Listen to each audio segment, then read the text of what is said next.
I think everybody knows in SID that no good idea comes without a request for help.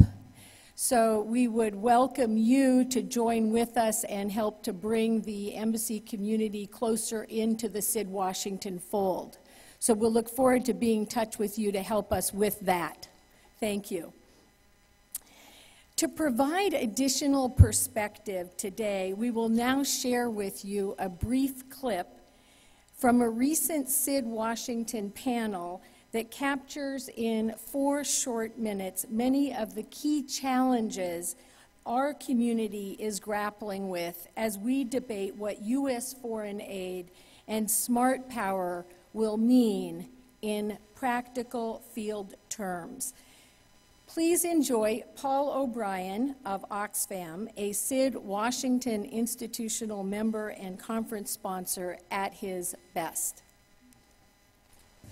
So if you buy basically what we've been saying, which is it's not about us, it's about them, that's ultimately about ownership, that if you really want to think about things like sustainability and scale, you think about it in terms of countries, and that means governments and their citizens' ability to hold those governments accountable. How does a development professional think about that? How does a defense professional think about that? And how does a diplomatic professional think about that? Because that's the debate that's going on over the next year. Everybody's talking about ownership, but they mean different things. So here's how it plays out in Afghanistan. A lot of I think many of you have seen or read or heard about the new Afghanistan-Pakistan plan. There's going to be a lot more money for Afghan ownership. Some of it's going to go into Kabul, and that will be run largely by civilians, and it will go into ministries where we do the kinds of things that I used to do, where technical advisors support others. But a huge proportion of it is going out into the areas where the least development has happened and where the stakes are highest, which is the rural areas. Now here's how that plays out. There's a Humvee, because you have to move around in a Humvee in Afghanistan. And the person in charge of the provincial reconstruction team, there's lots of these all over Afghanistan now, the person in charge of that, who has been in charge of that since they were created in 2004, is a military commander. He's in the driver's seat, normally he. Sitting next to him, because we've now had this big innovation, is somebody from the Department of State. A foreign service officer is now in the passenger seat. They are the co-leads of the PRT. In the back seat, they're allowed in the car, is the USAID professional who's part of the PRT but takes their orders from the Department of State in the passenger seat and the military commander who's really running the show because they're driving. Beside them is a National Guard reservist who's there to provide agricultural expertise, also in the back seat. Now the 4 of them drive into a little village, and they've all been talking about ownership when they walk in, when they're driving.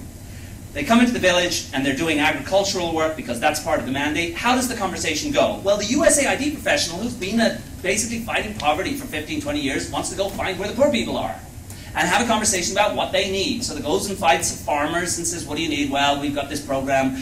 We think, if you can help us with pest control or some extension work, or we can think about a better crop rotation with some long-term assets over the next 5 years, we can increase our agricultural productivity by 15–20%, and that will help us to stay off the poppy, etc., etc. Well, that sounds like a great idea, and let me talk to you about the kinds of resources we have, and you know how those conversations go.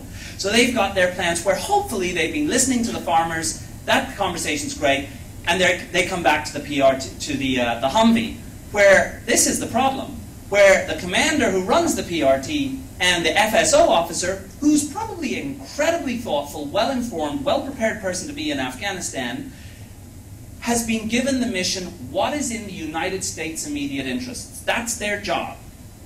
So they went and talked to the most powerful person they could find in the village, and they said, what do you need with agriculture money?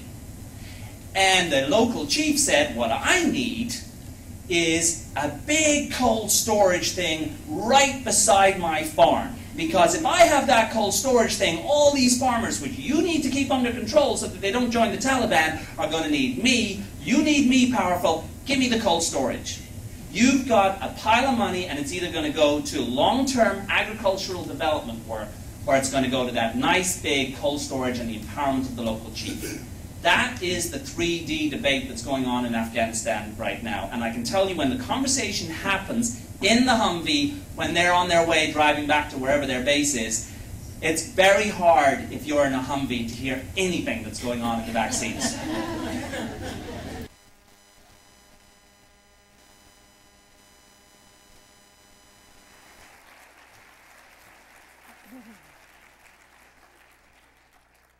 I'm sorry that Paul couldn't be here today, but he knows that this is happening, and he says a big hello from Oxford. I know that a number of the Oxfam staff are here, so thank you.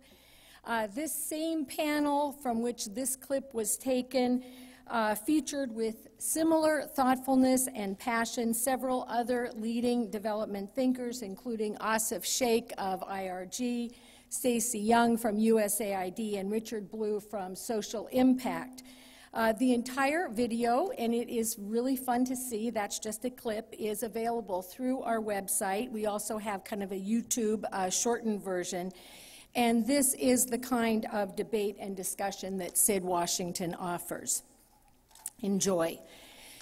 The next thing on our agenda, having really well positioned us, I think, between Ambassador Barnes and Paul O'Brien, the next thing is our concurrent sessions, as shown on the screen, and I think they will appear now, and you'll see the list. I know that all of you signed up for different ones.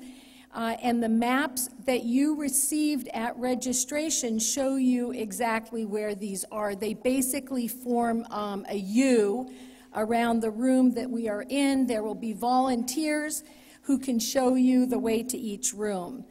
After the breakout sessions, please come back to this room for lunch, which will be served at noon. The Truman Award will be presented at 12:45, and our luncheon keynote speaker, Michael Klein, at 1 p.m. Please enjoy the breakout sessions. Thank you.